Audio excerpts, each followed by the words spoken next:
Yeah. These are just images. Oh. It's okay. Oh, I know. You can take these, like, oh my God. You can turn it down if you want. I know you want to turn those lights down. Come on, you can do it. Yeah. You got this. Oh, you're going to do it? I'll have to switch. Okay. Somebody's got it. Oh, Yeah, wow. okay, no problem. We're going to just show, and I just want to let you guys all know, we're going to go through these images real quick, and then we're going to take some questions. So, I don't know if there's a mic for that, or they can just yell out. Oh, there's a mic. Okay, so if you do have questions, you might want to start lining up while we go through these season 2 images.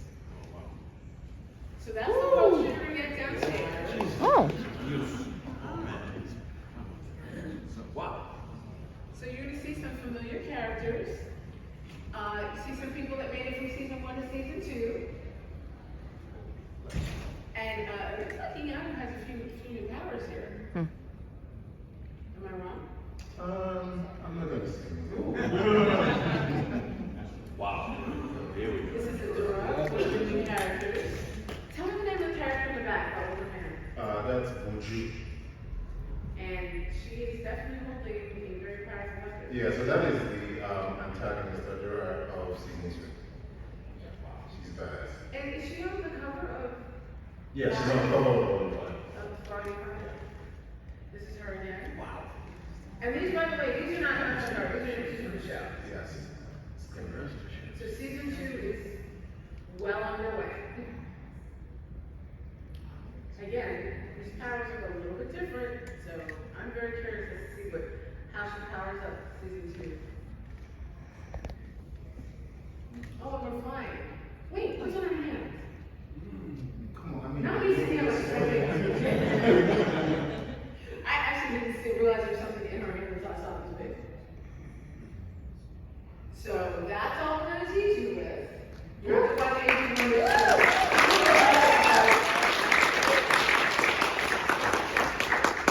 Okay, so we are going to start taking questions before they kick us down. But I want to highlight a couple things. Please, if you want a poster, if you want a t-shirt, not that many t-shirts, but there's a lot of posters. And we've got 2 other goodies that Cartoon Network gave us. We're going to be giving them out at the booth at Dark Horse Comics. Mary was doing Dark Horse Comics because Roy's going to be signing his book, and everybody up here is going to be signing the posters. Okay? So I'll give you all the details on that. What is your question? It got so bad.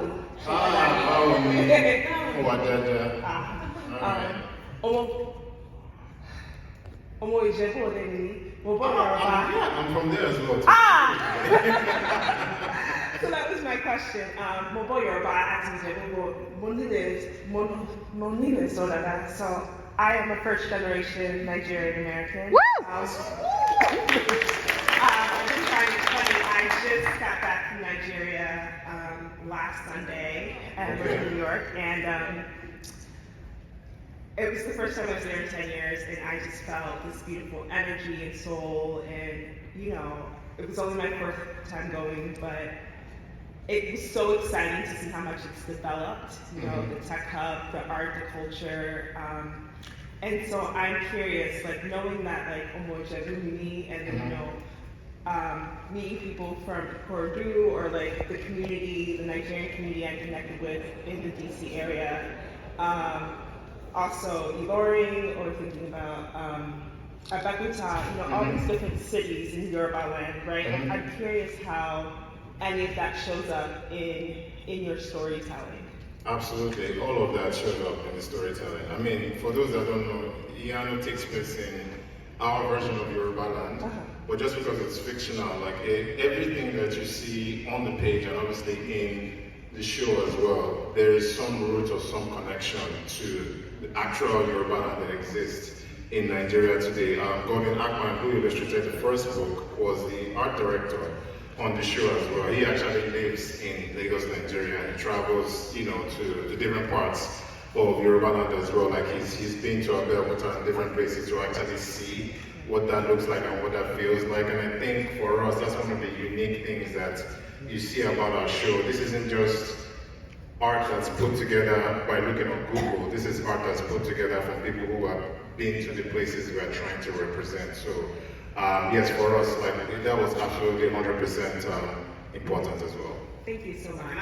What did you say when you first got to the? Oh, I said, good afternoon, how are you, are things well? And then I said, I'm a child of the Iyanu people, which is the city that my parents are from. And that's the same city my parents are from. That's the same city his parents are from. And yeah. That's and I also said, speaking Yoruba. I'm speaking Yoruba, and I'm saying that I understand everything, I just don't speak it as well. So, yeah. Thank you. Thank you.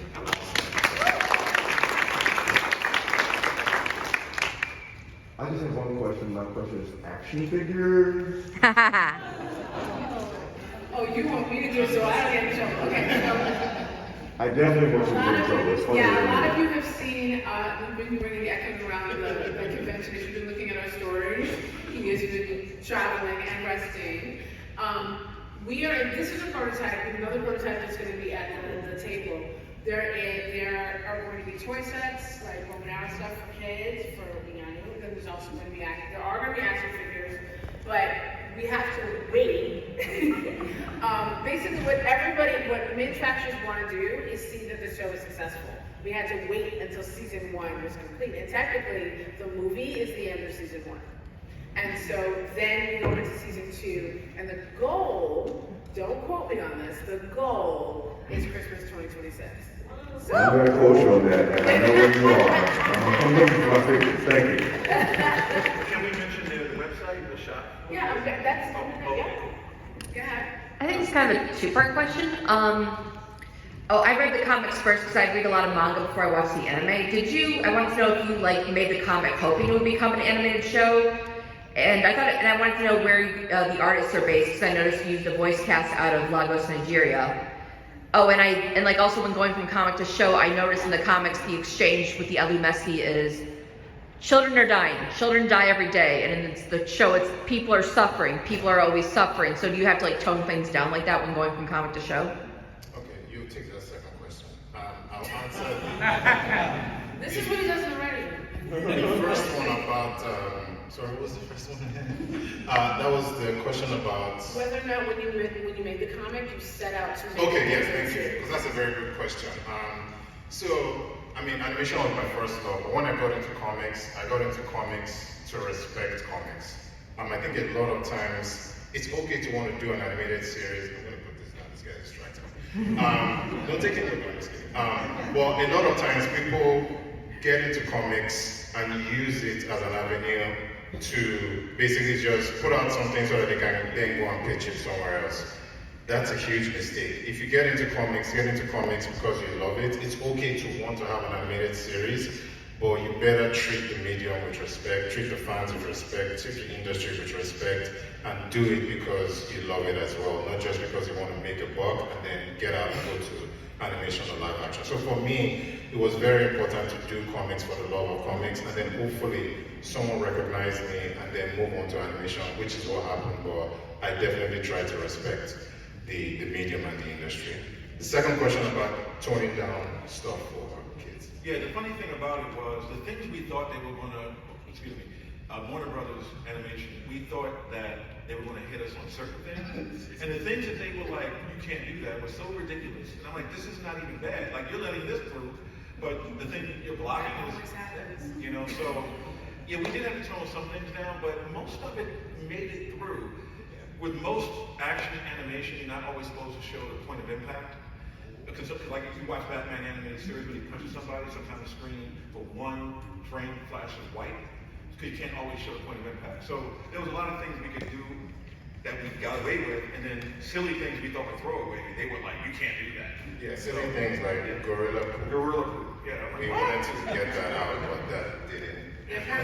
Poop is offensive to children under the age of 6. I don't know. It wasn't as much of a struggle as we thought. So Thank you for your question. thank you. Hello, my name is Greg. With the success of the show and everything that you all are working on, is that changing how you're thinking about future story and story arcs?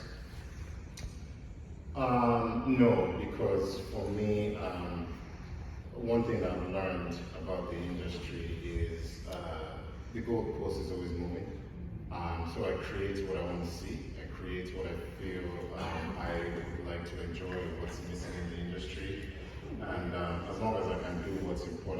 try to let the rest sort itself